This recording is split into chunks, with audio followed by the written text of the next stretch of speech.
Hey everyone, and welcome to the GnWC Game and Wrestling Connection podcast. 1 hour of live wrestling talk by wrestling fans for wrestling fans, recorded live on this channel, twitch.tv/AngryLarry, and archived on YouTube at youtube.com/channel/ just bang your face into the keyboard and you might find us. There's a lot of letters and stuff.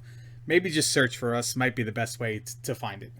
But I am Vince Scully, flying solo this week. The Duke was unable to join us, unfortunately. He'll be back next week. This week we do want to talk about something special, something we teased last week. That is the other weekly episodic wrestling programs that you can see across the United States, Ring of Honor and TNA. A lot of things going on with them. We'll discuss them, pros and cons, weigh them against each other, and see if anybody is excited, more excited, less excited, stuff like that. Normally we don't do this, but there has been, and I say normally we don't do this, we haven't done this in like 1 week because we moved the news and notes to their appropriate segments. But there has been a lot of stuff going on, a lot of movings and shakings and all the happenings going on. A lot of people are leaving their current promotion and showing up elsewhere. We're going to talk about most of that stuff later on when we discuss our weekly topic. But of note of WWE, John Cena is going to be known to take some time off after WrestleMania. Movie commitment right there. Jericho is going to officially leave the WWE because he's going to be on tour with his band Fozzy. They have North American dates, I think, from May onward, or maybe April onward. And note, it is a United States tour, so there could still be Chris Jericho sightings at house shows and some select events here and there. He's done that in the past as well, if it lined up well with his tour schedule. So that's not out of the realm of possibility. If this means Jericho's going to drop the title to Owens, that Jericho won't show up elsewhere to kind of screw Owens or try to screw Owens, and Owens and wins anyway, just to make something not obvious out of an obvious situation, that little swerve. They don't do that a lot, and they need to start doing that again. So that's still on the table. Also, SmackDown Live, the only guy in the most recent brand split era to be traded from Raw to SmackDown, Jack Swagger, has stated he's asked and was granted his release from the promotion. WWE says otherwise. They say that Jack Swagger is still under contract and legally obligated to act within the terms of that contract. And that was specifically stated because on an independent promotion somewhere, and I don't know where this is, this could be overseas. I think this might be on Paige's family's promotion or wherever they work at overseas in England, and I would have to double check this. Jack Swagger is scheduled to take on Alberto El Patron or Alberto Del Rio. It's being advertised, and WWE is claiming that Jack Swagger is not out of his contract. Jack Swagger is. So we'll see if anything happens there. But it was a busy week of wrestling, as it always is when there is a pay-per-view, and there was 2 pay-per-views this week. Let's start with the first one. The WWE side of the pay-per-view spectrum with Fastlane. And no surprise, really, I guess, when you look at it, Goldberg wins the title off of Kevin Owens because of an outside interference from Chris Jericho. It's kind of like smart mark, wrestling fan, plausible deniability kind of effect going on. You really wanted Kevin Owens to regain the title somehow, because Goldberg versus Lesnar doesn't need the title. It sells itself.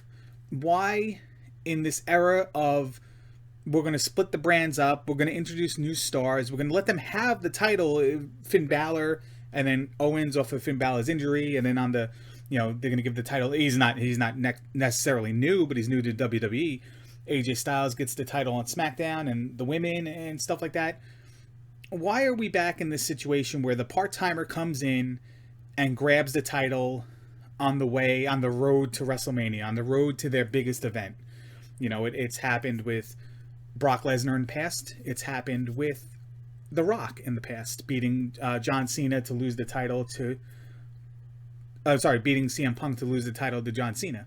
We're still in this state where we need these part-timers, or they think we need these part-timers, and everything else that's been in the works for 10, 11 months just kind of gets scrapped. It's just, you know what? We're just going to wipe the slate clean, and then we're going to promote the guys that we're bringing in for these events on top of everything. Now, I kind of sound like a crybaby, smart mark wrestling fan when I say something like that. Again, I don't think Goldberg versus Lesnar needed the title. I don't necessarily think Owens needed the title either, because what he's got now with Chris Jericho is something special. And certainly Jericho has a title, so they can still... Kevin Owens still has a spot on the card where a title is up for grabs.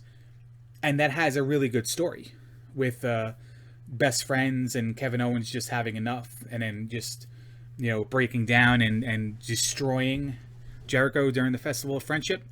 So storyline-wise, that was good. Did they make Owens look like a chump in doing so?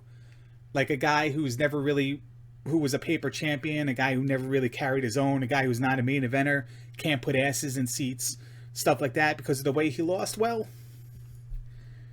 yeah, I mean, maybe, but they still let Brock Lesnar lose the same way to Goldberg to establish that. You know, maybe not directly establish that, but you have a guy like Lesnar, who everyone complains for the same reasons, comes in, doesn't really do much, always wins, never puts anybody over. Well, he put over Goldberg, and then Goldberg, you know, did the same to Owens as he did to Lesnar, except Owens had to be distracted at the same time. So it's not like they just totally jobbed out Owens, because if you say that, then you have to say they really jobbed out Lesnar and made Lesnar look like an idiot. And that's not really the case as well. They're making Goldberg look like a monster.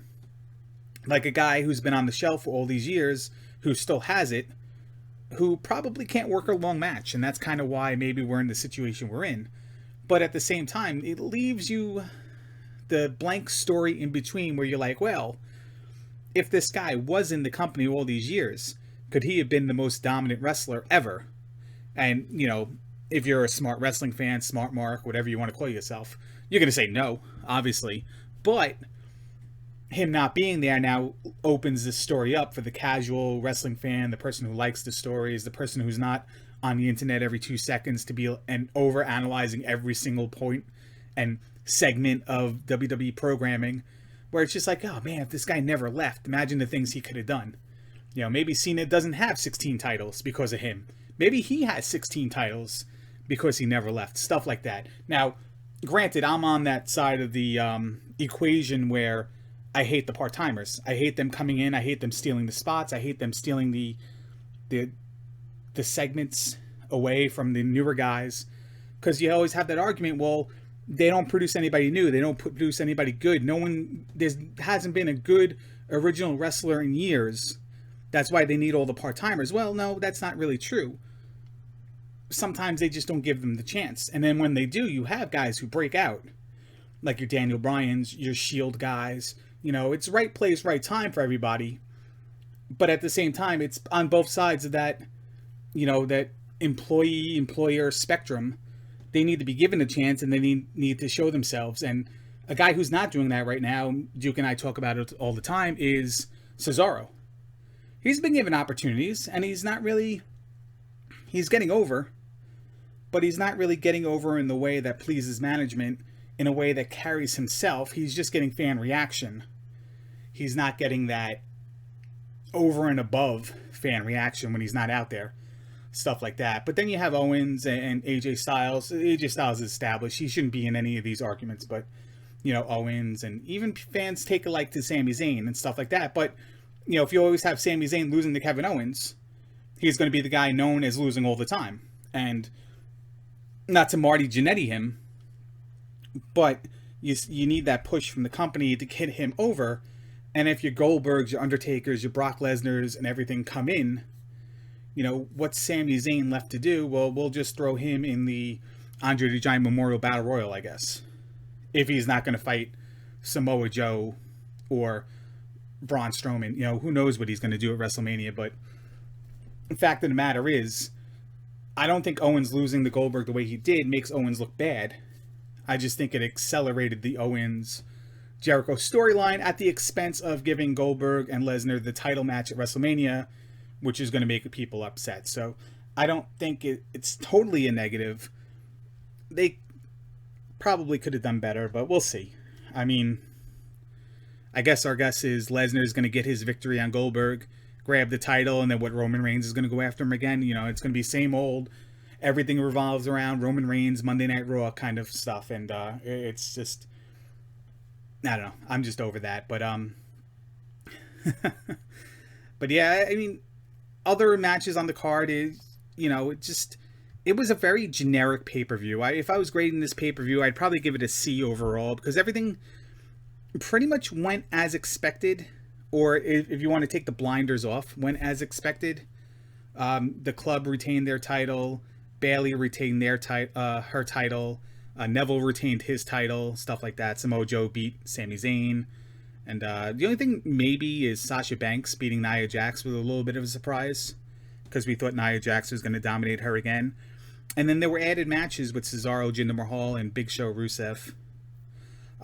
The other match that I don't really feel like the Roman Reigns Braun Strowman match should have had an ending where Roman Reigns wins clean, or just wins in general.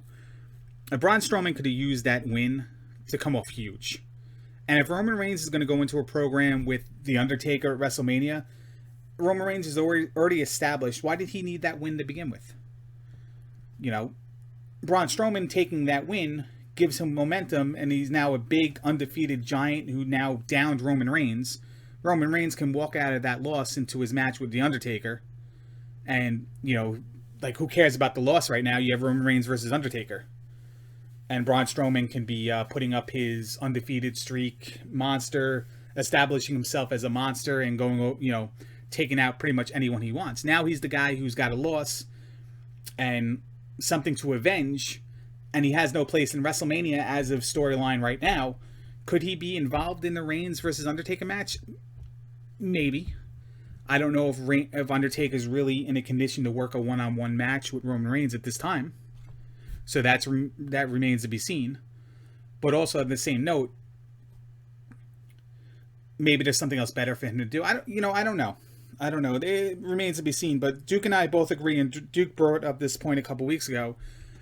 A one-on-one match with The Undertaker, not to quote Teddy Long right there or anything, Undertaker may not be able to do it anymore. You can see him having problems more and more as the matches go on with the past WrestleManias and whenever he's shown up in other matches, due to his leg, his surgery, his hips, or whatever he had done, just stamina.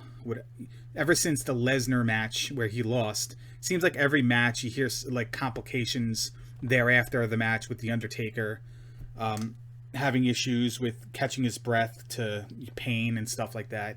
Maybe Roman Reigns winning is a way to bring Braun Strowman into this match and have it something to alleviate, you know, the workload for The Undertaker. Like, he can just do his spots here and there, and Reigns and Strowman can carry the match thereafter. That's probably, I would say that's probably the best scenario for all that. But it remains to be seen. We'll talk about Monday Night Raw here as well. But overall, I'll give Fastlane probably about a C, because while it wasn't shocking that Reigns and Bayley won, I was certainly rooting the other way for Charlotte to keep her streak, and then again for Braun to be this monster, undefeated type. And I held out hope that Kevin Owens would win, but we all knew Goldberg was going to win. So probably C, as expected. Very safe pay-per-view, as the fans like to say. Moving on to Monday Night Raw, though, we did have what I just alluded to with The Undertaker and Kevin Owens. I'm sorry, The Undertaker and Braun Strowman and Roman Reigns all in the ring at the same time. Braun Strowman came out to the ring and called out Roman Reigns, and then the familiar gong hit, and Undertaker approached Strowman and attacked Strowman. And then Roman Reigns came out afterwards and told Undertaker, this is his yard now, dog, or whatever, stuff like that. And it set the stage for those two to be be on their way to a match at WrestleMania. Undertaker laying out Roman Reigns at the end of it. Kind of cool, I guess. I mean, listen, it's not for me to say things like, well, if the Undertaker's going to have a match with Roman Reigns, you better damn well think that Undertaker demanded it backstage. You know, whose idea it was for the match, if Undertaker has a final say in it or not. You know, it's not his company. You know, if he wants to work the card, he's probably got to work the match, they say, with the result they say and stuff like that. I don't think not too many people are above that anymore post Hulk Hogan with, creative control clauses and stuff like that. But if this is just another way to just make the thing go full circle and it's all about Roman Reigns again, Roman Reigns beats Undertaker at WrestleMania, Roman Reigns then fights winner of Brock Lesnar and Goldberg at, whatever the next pay-per-view is / SummerSlam. It's just like, I feel like the main event of Raw wastes our time. And the main event of Raw doesn't need to necessarily revolve around the Universal title, because it really hasn't, ever, since the Universal title has been there, unless it's been Kevin Owens fighting Roman Reigns, or fighting Seth Rollins. That's really the only time the title was really in their quote-unquote main event. But I really fear that this is all going to go full circle with, it's all about Roman again, and Roman Reigns is going to go over at WrestleMania to then take on the champion, to then beat the champion, whoever that is, Goldberg or Brock Lesnar. We're probably many, many, many, many weeks away from that match if it happens. But WrestleMania is just around the corner. I really like the Owens-Jericho segment to open the show. Jericho and Owens just work. They're just good together on camera, whether they're on the same side or they're against each other. They just both have a natural ability to work the microphone and work with people, interacting with, people through promos or through banter and stuff like that. It's really good. Jericho's my all-time favorite, and Owens is pretty high on the list now because of all the stuff he's done in WWE and NXT with that. So the same reason I loved when Owens went face-to-face with Goldberg and they didn't touch each other. I loved how the first Jericho versus Owens confrontation, they went after each other. Well, I mean, they went face-to-face at the pay-per-view, but that caused the distraction and caused Goldberg to win. But the Raw after, they went face-to-face, and then they didn't waste any time because the story dictated that, and it was pretty good. Same thing with Lesnar and Goldberg. Lesnar getting the upper hand on Goldberg. It's your typical build-up stuff. And, it's very cut and paste, basically. You got two guys in the ring. One's a champion, one's not. Champion gets beat up. Blah, blah, blah. So that seems to be stale and stagnant at this point. There was no originality in it and stuff like that. Austin Aries revealed himself to be ready to wrestle, joining the 205 roster, and basically attacked Neville during a one-on-one interview after Neville's match. Now, what kind of irks me about that is they gave us that reveal kind of stuff on Raw and then just reiterated it on 205 Live. And that's my problem with 205 Live, and I'll talk more about that during the 205 Live segment. But Aries was over with the crowd, and it's good to see that because 205 Live needs something that traditional wrestling fans that will fill the arena at Raw and SmackDown need to be interested in. If they throw this, as I always say, if they throw 205 Live in Full Sail, it feels like a different programming. It really does. It feels like a different atmosphere. Everything appears better because of the crowd participation and reactions, but you put it in a bigger, much larger audience who were there to see Dean Ambrose, AJ Styles, John Cena, and then they're seeing, Daivari versus Mustafa Ali. I really feel that's, it's cause for concern for fans to not participate at all. You have to be really special in that closed environment kind of small roster size, exclusive division for the crowd to really pop. Now, the one other thing I hated about Raw was their inability to do something different with the women's division. They kind of did something different, but it felt like same old anyway. Bailey came out with the championship, or Charlotte came out demanding Bailey give up the title, whatever. They've been doing this for weeks because, Sasha Banks helped Bailey again at the pay-per-view retain the title. And then, Bailey comes out and Sasha comes out, and all of a sudden it's about, it's the same segment at the end of the Raw after every Raw pay-per-view or joint pay-per-view. Champion, challenger have a gripe, somebody else comes out, blah, blah, blah, we have a match. The match, though, was interesting because it was Sasha versus Bailey. If Sasha wins, friend versus friend. If Sasha wins, she gets added to the WrestleMania match. And she won, and now it's a triple threat match at WrestleMania. Bailey versus Charlotte versus Sasha.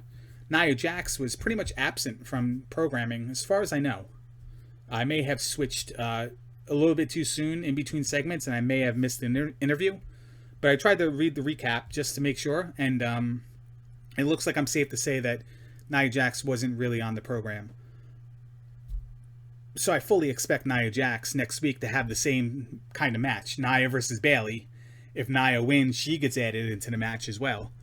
And then I feel like we're in that, what I've been talking about for a while, we're in a four corners situation for the women at WrestleMania, because the women are always in a position to top what they've already done.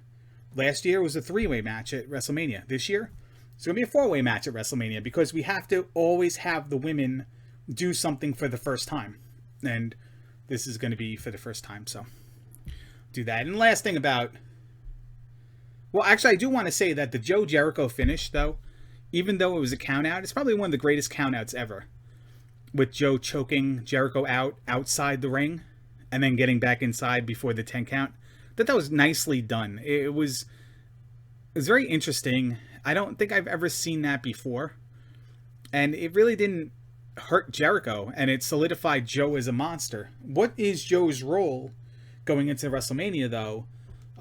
Unless it's another fight with Sami Zayn, I really don't see a spot for him right now, but I don't think it's a bad thing that WWE didn't reveal all their cards right away.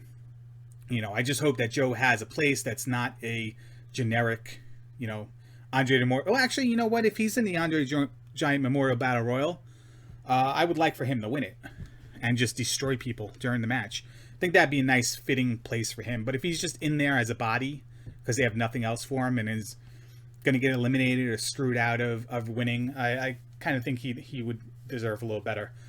And am I alone in saying that this New Day ice cream stuff is just garbage? Like, I'm sick of it already. It's nauseating to me, but that remains to be seen. I'm not a New Day hater either. I kind of like their shtick. Maybe before the Bootios or just after the Bootios, but they're kind of wearing on me, and they need something.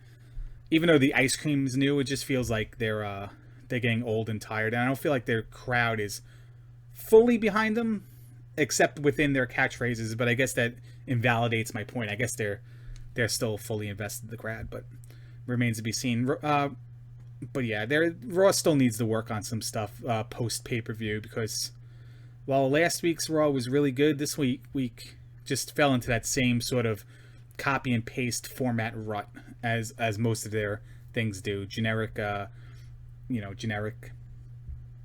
rematch stuff,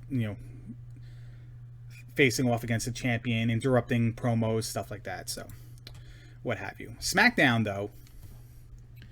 Well, I guess what's bad for Raw is bad for SmackDown, because now SmackDown's also in the position to say, like, hey, their women's match is going to be every woman on the roster against each other for the title. It's like, I don't know if it's lazy or if it's innovative, or if it's just like, well, we don't want to give the women too many segments on the card, so we'll just lump them all in one match together for each show. Because we've basically seen this match before for SmackDown. I mean, the initial title winner, the inaugural title winner, was in a 6-person elimination match. How many countless 6 women tag team matches have they had on shows? I think I'd have to check this, but I think every joint or every pay-per-view that was both brands, I believe they had a pre-show match that was 3-on-3. They're women versus the other women. Pretty sure that's the case. I'd have to double check, but I remember at least 2. And now in WrestleMania we're gonna have another one, but it's all every woman for herself, and it's not necessarily 6. It's every woman on the roster. So if Naomi's around, it could be it's every available woman on the roster. Nikki Bella has her match already, so it could be up to 6 because Mickie James is now on the roster, and that's if Naomi's healthy. So there's a chance Naomi could be healthy and win her title back in her hometown, which would be nice to see. I would actually like to see that outcome because I always thought Naomi was a good worker, very athletic and very underutilized and underappreciated on the roster. Duke and I are definitely in the Naomi camp, but we're definitely both high on Alexa Bliss. The main roster heel, evil Alexa Bliss, not so much for me on the NXT side because I didn't think she really showed me a lot. But ever since she won the title, I rarely change my point of view, and she's made me change my point of view on that. Orton beat Styles in the main event. So now Orton officially, even though he won the Royal Rumble match, Orton is officially fighting Bray Wyatt for the title at WrestleMania. And I need someone to explain this to me like I'm 6 years old. Why did Orton turn on Bray Wyatt? Because to me, it's not overly apparent that one, that was Randy Orton's motive this whole time, was to break up the Wyatt family. Because in doing so, in lighting the compound on fire and burning Sister Abigail's dead body, it kind of seemed like a kind of heelish move. No remorse, kind of Randy in that Randy place that he gets into when he's an ultimate bad guy. So it's not like he got into Bray Wyatt's head to mess with him and then came back to the fan side and was like, hey, LOL, JK. We're just gonna... I screwed him over. I burnt his dead sister. And we're gonna take his title. We're gonna take everything from him that he loves. But it's also not like they're making it seem like Orton cares more about the title than the family. It's just kind of like, well, Orton just burned the house. And now he's fighting... Now he wants to fight Bray again. But why? And I'm a pretty smart dude, and maybe I'm overcomplicating this by trying to find a real reason instead of just like trying to find a hidden reason when the reason's presenting itself to me. I just don't get it. But I'll talk to Duke next week on that because he might have a different perspective. But I just don't think my dad's the barometer of this. I go over to my parents' house weekly and we watch wrestling, and my dad's the barometer of this. He's 80 years old. He's a stroke victim, so he doesn't have the best memory in the world. So if he remembers something and he likes something and he gets something, that's my barometer for if something truly worked, if something truly hit the mark for quote unquote the casual fan. And he has no idea what's going on. So maybe I'm not alone in thinking this, but I'll get Duke's opinion on this, and we'll talk more about it next week. The last thing on the SmackDown agenda that I want to talk about is AJ Styles and Shane McMahon on a match for WrestleMania. And I don't know exactly how I feel about this, because last year I was kind of annoyed that Undertaker versus Shane McMahon happened, because Undertaker has had all these marquee matchups with all this top talent, and now all of a sudden it's Shane McMahon. Well, Shane McMahon entertained me back when he was around in the late 90s, early 2000s, for sure. He's athletic, he's entertaining. He's not a wrestler, though. And again, my argument was he's taking a spot away. Well, now here's a chance that we have AJ Styles, first year, in the same argument with Owens. They give him the ball, they run with it for 10, 11 months, and then WrestleMania season comes around. It's like, okay, AJ, you're going to be in a match with Shane McMahon. Well, I was your world champion, and I'm talking for AJ Styles. I'm sure he doesn't think this way, but I was your world champion. So I was the main event, the world champion, the guy who was, basically the marquee guy for, several months. And now I'm going to be wrestling the owner's son. Shane McMahon's a little bit more than the owner's son. I mean, he's got crowd support, blah, blah, blah. But I'm just trying to wrap my head around this, thinking, and the same thing with Cena, I said this last week, the same thing with Cena and The Miz doing the mixed tag team matches. Being this is the premier marquee event for the company, wouldn't I rather see these people, this top talent, doing other top talent like things, whether it's Cena versus AJ. I'm sorry, Cena versus AJ, or Miz versus AJ, or Miz versus Cena. Instead of being involved in a mixed tag team storyline, or AJ versus a top talent, or just to belabor the point of, I have to make every match at WrestleMania a multi-person match. An intercontinental ladder match again. Where you just throw all those guys in the ring. And let them fight it out. Let them have their own, match with everybody, with each other. I think that's, for me as a fan, a far better thing to enjoy than AJ versus Shane or a mixed tag team match. But I might be on the minority with that, though. And I'm willing to automatically say that I am. Because I just don't think that a lot of people are as upset as I am. Not upset, but just kind of bummed out that AJ's match at WrestleMania is going to be against Shane McMahon. Because I've seen AJ Styles wrestle Cena. I've seen him wrestle Christopher Daniels. I've seen him wrestle Nakamura. How many names on this list have you seen and he's had great matches with? Well, now I got to watch him fight Shane McMahon, and I'm just like, that's not really that good of a match for me. Maybe other people will enjoy it, because, again, Shane is pretty over, and maybe most people don't take the stance of this guy deserves better, more than sometimes we who talk about wrestling on the internet claim to always throw in, it's just something we always say. This guy deserves better. This guy's getting buried, stuff like that. So, it's possible that I'm just kind of making an issue where it's not. And listen, Undertaker Shane turned out to be a great match. Maybe it took a stupid leap off the top of the cage to really solidify that, but it really wasn't the worst match in the world. It wasn't even a bad match. It was good to really good, or very good. So, AJ Styles versus Shane could be a great match. So, we can also have the same. We can just bring this up again once the match actually happens, and it's certainly leading that way. I don't know if there's been an official announcement, but now they are doing the whole video on WWE.com stuff with that. So, switching over to NXT now, we're going to talk about a weekly topic in just a little bit. Right after NXT and 205 Live, I'm going to go quickly on these topics. Basically, we're going to talk about the other companies in the United States, the other weekly episodic companies, and being mostly Ring of Honor and TNA, and the changes they've undergone in the last month in talent, roster, and ownership, and stuff like that. So, NXT, though, which has been my personal favorite promotion here, just had another match. Like, it's Nakamura, and Nakamura's coming off of a quote-unquote injury, which I'm not even too sure is legit at this point, or if it's just a way to keep Nakamura off TV and limit the amount of dates and appearances he has and create a story where a story's not. But he wrestled TJ Perkins, and this is kind of my gripe with NXT programming the last couple weeks, is we get a match featuring a guy who's not even in the company. TJ Perkins is a Raw 205 guy, live guy. Why can't Nakamura wrestle somebody else? The Drifter. He's already wrestled the Drifter.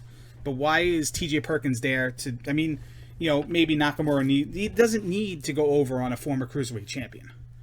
Is it a way to give TJ Perkins work? Oh, maybe. Could they do that at a house show, though? A dark match? Or something? Like, I just want...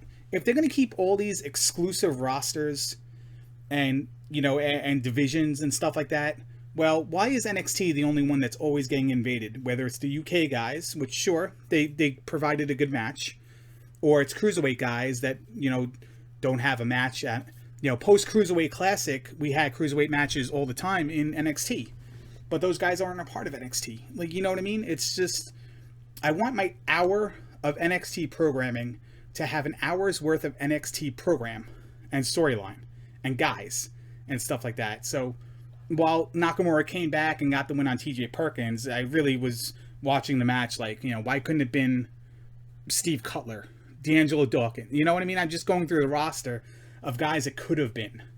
And then it just kind of irked me. But I listen. This is my company. This is the one I like. This is the one I back. If they all run a show in my hometown, this is the one I'm going to, and I just want to see other things be done with it.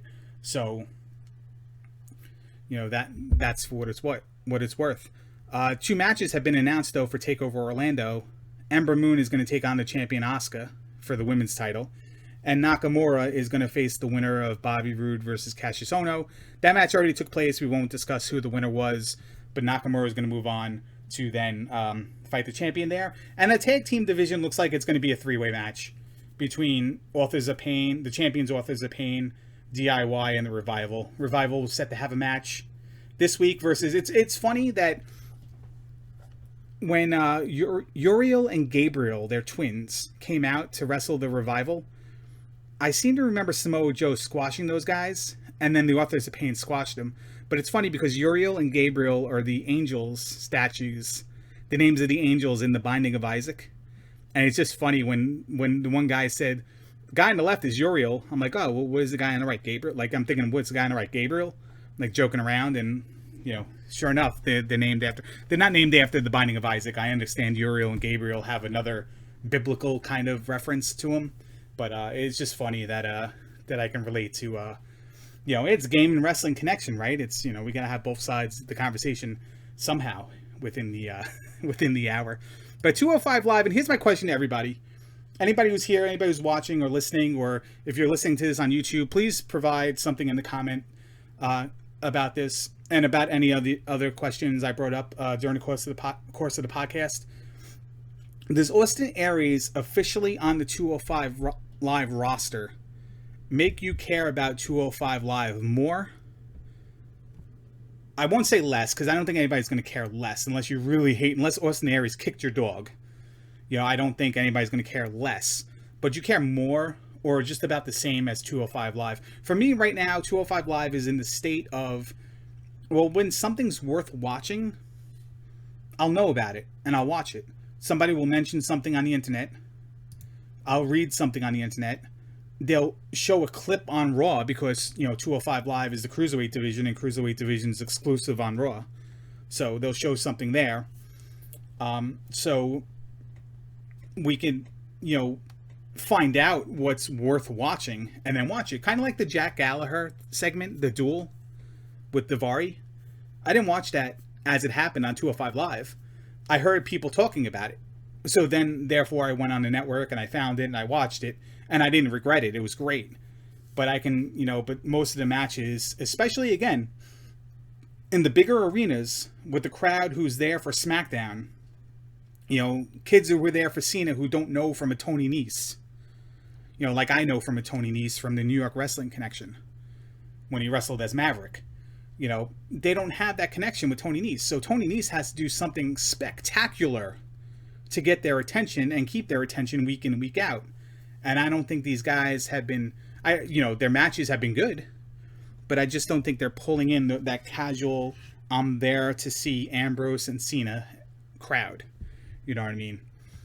So that's that for that. So we can turn right now our attention to the other wrestling companies with the remainder of the show. We'll start first with TNA. Now, there's been a lot of shakeup here in TNA. A lot of good, a lot of bad. And here's the thing. New management has been brought on because of a new owner. Anthem, I don't know what they're called, Anthem Sports Entertainment. Anthem SE, I believe, is their company website. They own the Fight Network in Canada. They purchased TNA from Dixie Carter, the Carter family, Panda Energy, whatever. They have a majority stake in the company as far as I know. With that, they've brought in new management, but like old management, who's new again. Jeff Jarrett, Jeb Coulter, who's Dutch Mantel, who's known as Jeb Coulter in WWE. Bruce Pritchard, former bookers, former production guys, former agents and stuff like that are now all back in the mix. With that, then they had their first set of TV tapings together. The first one airing, I guess, 2 days ago, as of this podcast, the 9th on Pop TV Thursday the 9th, March the 9th. So with the new show comes a new champion and roster reveals and stuff like that. Alberto Del Rio, known internationally or independently as Alberto El Patron, debuted in the company, won the heavyweight championship. Now I have a little bit of issue with this. One being that it was taped from a while back, and I wouldn't say too far back, maybe a week and a half before it aired for the first time. So I already knew, it was already spoiled that Alberto Del Rio was there, and that's a downside to TNA and Ring of Honor, is the way they tape stuff doesn't leave them much opportunity to shock the fans, to reveal things. The only time they can do this is in live pay-per-views. I think TNA has 2 live pay-per-views a year. Everything else is a taped pay-per-view that they do at their TV tapings, the one-night onlys that they have to do because of international contractual obligations. Else they wouldn't even do those. So I believe that Slammiversary and Bound for Glory are the only 2 pay-per-views that remain for TNA that actually air live. And sometimes like miles before and after TV tapings as well. So there's a whole new cast of characters, and that's just part of the old TNA problem, or the one that existed for the last 2 years. Ring of Honor is in the same boat. Ring of Honor has a couple more pay-per-views. Ring of Honor does iPay-per-views on their own website, so they broadcast a lot of their live shows, or maybe all of their live shows live if you really want to watch them. So they have a better opportunity to shock the fans if they want to debut somebody. But again, if they debut in a TV taping, those are done 3 weeks, 4 weeks before they even see the light of day on TV. So you can't really bring things out or have title changes without those things being spoiled thereafter. That's the downside to these other programming, these other wrestling companies that do weekly programs in the United States.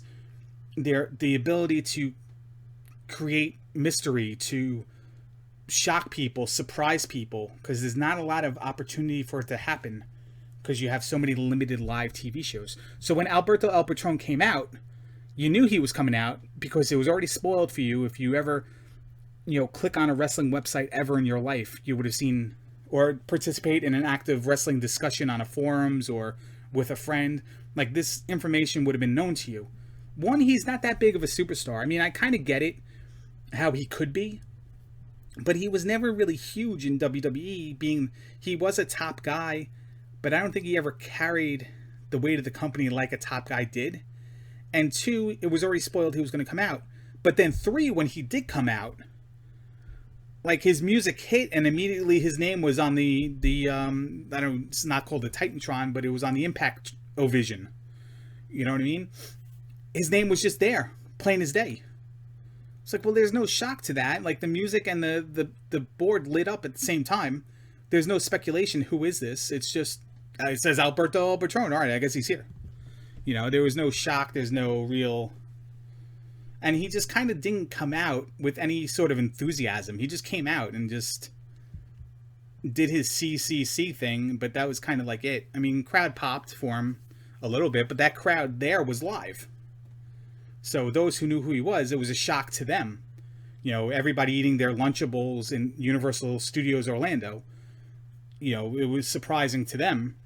To everyone else, well, we knew about this for a couple weeks, so it wasn't as good as it could have been.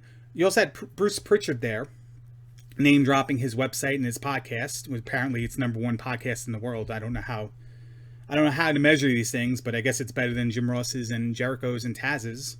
Although Taz's is a radio show now, so don't ever say that to him.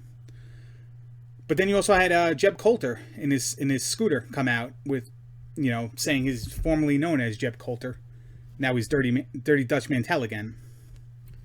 And they gave the rah-rah, make Impact great again speeches. And for the most part, kind of on point. But kind of from guys that maybe people don't really take a lot of stock in. How many people know who Bruce Pritchard is if you're a casual wrestling fan? How many people know Dutch Mantel only by being Jeb Coulter riding around on a scooter in WWE? I think there could have been more powerful, pun intended, not intended, Impact players to give these speeches other than Mantel and Pritchard. Somebody from the past, a TNA legend, a current TNA member Could James Storm not come out and give a speech? You know, James Storm, a lifelong TNA guy, or you know, there's not many of those left anymore. But a TNA personality from the past, a WWE guy who's worked in TNA, who's not employed in WWE, could he have brought in to give these speeches? Could Jeff Jarrett have given this speech? I don't know. People naturally boo Jeff Jarrett, I guess, because of his history as a bad guy, or you know, office guy, stuff like that. So I thought that came across very poorly. I also thought the whole introduction of the 3-man booth with Jeremy Borash and Josh Matthews constantly fighting for 2 hours was very annoying. Every match they're bickering at each other, and for the first time, like, the Pope was not like my least for the first time he was my most favorite person at the announce desk. Actually, I kind of like the Pope now. I didn't originally, but as he's grown on me, and I do kind of like him, and I definitely liked him this week. He definitely was the voice of reason and provided a lot of good insight, and just the other two were just so bad, just taking the attention away from the matches. And it's like heel Michael Cole bad. It was that bad. Remember when Michael Cole used to just hate on everything? Hate on Daniel Bryan, hate on this, hate on that. And like every match was just Michael Cole. Well, it was kind of that, and it was kind of bad. But so we had a Hardy segment during the show. Matt and Jeff Hardy fought a kangaroo, and it was pretty funny. It's just, you know, broken Matt Hardy, as insanely stupid as it is. I've never liked Matt Hardy more, and I cringed when I first saw the stuff they were doing, and now every week it's just like they top themselves. The way they pronounce words or speak, they're fighting kangaroos now. It's just so stupid. It's funny, but if you know anything, you know that the Hardys are no longer with TNA. So why were they on TNA programming? Well, at the end of that segment, their trusty sidekick or whatever, Vanguard 1, the drone, teleported them. I guess they were going to teleport them to the impact zone, and only the titles went. So in that teleport sequence, you know, we're talking teleport in a wrestling show. It's stupid, right? But it was kind of the fitting way to end that chapter in TNA. Or I'm sorry, Impact Wrestling. They've done away with the TNA moniker. Impact Wrestling. Only the titles got teleported to the Impact Zone, and then Abyss and Crazy Steve and whatever her name is, Decay, found them, and Rosemary. And I guess they're either the new tag team the champions, because they found the titles on the ground, or they might have a match next week. I know it was known at the tapings who the new tag team title owners are, but I didn't read ahead, so I'd like to find that out for myself. I don't like to read, in case you don't know, I don't like to read taping results, because I like to try to experience as much as I can as a fan, and I hate spoilers, because then it feels like I don't have a reason to watch it, and I get bitter. You know, as a Manchester United fan living in the United States, you'd think it'd be easy to tape a Manchester United game and then watch it later on DVR without anybody spoiling for you. But it's just so funny how many times that a soccer game has been spoiled for me in the United States from like the most unique of sources, like something on the bottom of like CNN, the ticker, or a friend casually mentioning it, or a radio station mentioning it. Not even sports radio, just like a rock radio station mentioning it. So I really hate spoilers, and I try to avoid them at all costs. But also gone from Impact Wrestling, other than the Hardys, are Drew Galloway, Jade, Michael Bennett, and Maria Kanellis Bennett. There might be more, because more people haven't been signed on since the last TV tapings and stuff like that. So it's interesting in the turnover that's going to go on in TNA, and whether they're going to solidify themselves as rebuilding their roster, or if they're still going to just be like, well, we have 9 core guys, EC3, Bobby Lashley, Del Rio, and you know, the other Eddie Edwards, Davey Richards, and whoever else, and 9 core guys, and then we're just going to bring in people from the Global Force Wrestling family, you know, to fill TV tape, or just sign independent people for the day to fill TV tapings. I'd like to see them build a roster, but we know that more so within the last year, 2 years, they've only been a handful of people under contract, and everybody else is brought in like TV taping by TV taping basis. You can't really create storylines like that. You can't really build a roster like that. You can't really get fan backing like that. So I hope that, you know, what's new is old again kind of situation lends itself to the post-Asylum Spike TV, early Spike TV years, where they had a nice mixture of new independent talent plus veterans, and less of the, you know, hire people for TV tapings and tape 4 months of TV at one time in a week kind of thing. So that remains to be seen. Cody Rhodes is there still. I thought he was gone, but he's there, and he's flaunting his GFW Next Gen title. So, you know, I guess Jeff Jarrett in charge, they want to get that title, want to get that title on TV, you know, for a company that barely has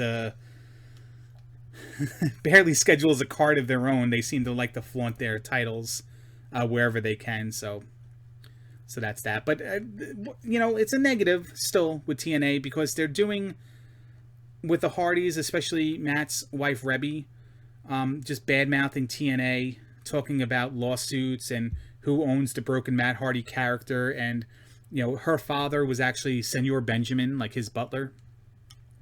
They're claiming they own his character and naming as well. And he was never, according to her, never paid by Impact. Matt Hardy's segments were pretty much produced by Matt Hardy out of Matt Hardy's money, you know, and stuff like that. So there's a lot of bad mouthing, a lot of bridge burning right now, a lot of threatening with lawsuits. Apparently TNA's threatening to sue cable providers if they air Ring of Honor television where the Hardys are there, because TNA owns the Hardy gimmick. So they're going to sue TNA, or they're going to sue Ring of Honor, Ring of Honor's parent company, the networks that show it. Whether this had anything to do or not, but Dish TV was going to offer the 15th anniversary of Ring of Honor, the pay-per-view that was yesterday, and decided not to show it anyway. And the other negative is that Anthem's Fight Network is undergoing layoffs. They're reducing TV shows. They're laying off talent and production crew, seemingly to like reduce the amount of cost for the network, because money is being diverted into TNA. But who knows what the real reason is on that. It's probably going to be more of that to come. But I'm interested in what you guys think about TNA, because with TNA and Ring of Honor, by the way, and we'll talk about Ring of Honor next to wrap up the show. With TNA and Ring of Honor, this is a little notch in history right now. This is a little mark on the calendar. This is a point in time where these two companies right now, based on what they've done this last couple weeks, have the opportunity to become a legitimate contender. Not overtake, but contender, alternate programming for WWE fans. If if they know about it, if they get the station, if they can watch it regularly, and if they can keep up, you know, the impressions of being a legitimate company, this is one of those times where TNA and Ring of Honor have a chance here, and thus have to grow. TNA with the new management, new talent, new direction. Ring of Honor with, they're bringing in other people, as I mentioned before. The Hardys are in Ring of Honor. Hardys won the tag team titles. Came out of nowhere at a Manhattan event. I think it was last week during our taping of this show, like 1 week ago, I believe. Right after the show ended, I put up the news site or refreshed the news site, and there was a picture of the Hardys holding the Ring of Honor tag team titles. So I think it was last Saturday that the Hardys made a shocking debut where they weren't advertised, and then beat the Young Bucks, or the Bucks of Young, and won the Ring of Honor titles. Also on that show is Bully Ray, formerly Bubba Ray Dudley, formerly Bully Ray of TNA and WWE. He's on that show as well, and it looks like he's kind of signed. I don't think these guys have long-term contracts, but they have immediate future contracts. So Ring of Honor looks to be mixing things up in terms of adding some depth to their company when it comes to veterans and stuff like that. they just had a pay-per-view last night. Christopher Daniels won the World Heavyweight Championship from Adam Cole. Christopher Daniels has been there since day one of the company. He was the main event of the first show, which was crowning the Ring of Honor Championship. Versus, it was him, Doug Williams, I believe, Low Key, who won the title, and Spanky, the Brian Kendrick, was in that match as well. It was a 4-way Iron Man match, 1 hour time limit. Christopher Daniels got the first pinfall in that match as well. So he's been in the company since day one. Not every single week, though. He was in TNA for a long period of time. But, he's a veteran. He has the title. The Hardys have the tag titles. Not a newcomer, but a newcomer to the United States from England has the TV title in the Villain, Marty Scurll. But they're making waves because the Hardys and Bubba Ray Dudley are in there. So they have wrestling fans' attention, especially since Sports Illustrated, ESPN, and USA Today all wrote an article about them being one of the better of the wrestling companies, if not the best wrestling company in existence. And then they have a great working relationship with New Japan Pro Wrestling, who now has a presence in the United States with Access TV and NJPWWorld.com, doing American or English commentary for their shows with Jim Ross. So it is a good opportunity right now for Ring of Honor to step up, TNA to step up, and just build upon what they have from this week forward and continue a nice mix of veterans, great wrestling, great storytelling, and events. Ring of Honor has always been there, kind of. They just were always missing the veteran part of it. They've had guys come in for a little while. Now they've got to build it up from here. And I'm not saying they have to sign every single WWE, or TNA has to sign every WWE reject that gets let go from the company or quits or whatever. But they have to establish their own guys and bring in a mix of guys to put them over as well. So they have to bring in a little bit of that. They don't have to go as crazy as the Dixie Carter TNA era when they decided to go live on Monday nights against WWE and bring in everybody: Flair, Hogan, Bischoff, Nash, Six, Jeff Hardy. Like, there was so many people who came out during that era that I still feel like TNA is still suffering from the bankroll, the cost of salary from back then. So that, and there was one, the pay-per-view, the 15th anniversary pay-per-view for Ring of Honor was actually very good. And this is what makes Ring of Honor great, is because they can have a match between any guys on their roster. Tag match, 6-man tag match, 1-on-1, triple threat, 6-way match, 6-pack match, whatever they call it. And they still find the way to entertain you, even if you're not really invested in the guys, you don't know who the guys are. I especially like the Kingdom, which is their 6-man tag team champions. I'm really a big fan of Matt Taven. Matt Taven, Adam Cole, and Michael Bennett with Maria Kanellis was probably my favorite stable of the last couple years. Now, the Kingdom is just Matt Taven and 2 other guys, TK O'Reilly and the guy that calls himself Inksanity, and I don't even know how to pronounce his last name. But TK O'Ryan actually broke his leg at the pay-per-view by doing a moonsault to the outside and smashed his shin right into the guardrail, and you can see he's on the ground picking up his foot, and the rest of the leg is on the ground, and just that part from the shin down is moving. It was sick. And then you go to find out that he did in fact break his leg. Obviously he's picking up his foot and his leg's not moving. And it sucks, but it leaves an opportunity to say okay, well, what's Ring of Honor going to do in the midterm? They've already taped TV for a couple weeks now, so they don't have to do anything right this second. They have some things in April to do with TV tapings and a big named show in Florida where the Hardys were supposed to debut, actually. Could it be a return of Michael Bennett? That'd be great. Michael Bennett's not with TNA anymore. I can't see him going to WWE, and if he does, it would probably be just because of Maria. I don't think they necessarily want Maria, and they might be in a situation where they want both. Michael Bennett would want to get employed, but want to get hired if Maria got hired as well. And Ring of Honor might be a place they can go back to especially if they go with the Kingdom, especially if the fan turns on him because he quote unquote sold out to go to TNA earlier last year, or like 1 year ago actually. Actually, it's been like 15 months. So that could be a situation that happens there, but we'll see. There's a lot to be desired. If you haven't watched other wrestling programs other than WWE ones or ones on the WWE network, I highly suggest checking out Ring of Honor TV, Ring of Honor's 15th anniversary pay-per-view, or at least check out Impact Wrestling, the show from March 8th. Is it March 8th? March 9th. Going forward, and give it a chance, because you might like it. It might be different for you. It might be nice alternate pacing from the other shows you've watched and stuff like that. But if you do check it out, let me know. Let the Duke know. He'll be back next week. Write it in the comments down below if you're watching this on YouTube, and let's talk about it. Let's talk about other things in wrestling other than WWE every week. And now that I'm caught up, because I was a victim of this, a stacked DVR, I finally just said, you know what, screw it. Hardy's are gone, Galloway's gone, Bennett's gone. Let's just, I'm 3 months behind on TNA. Let's screw it. Let me just watch now.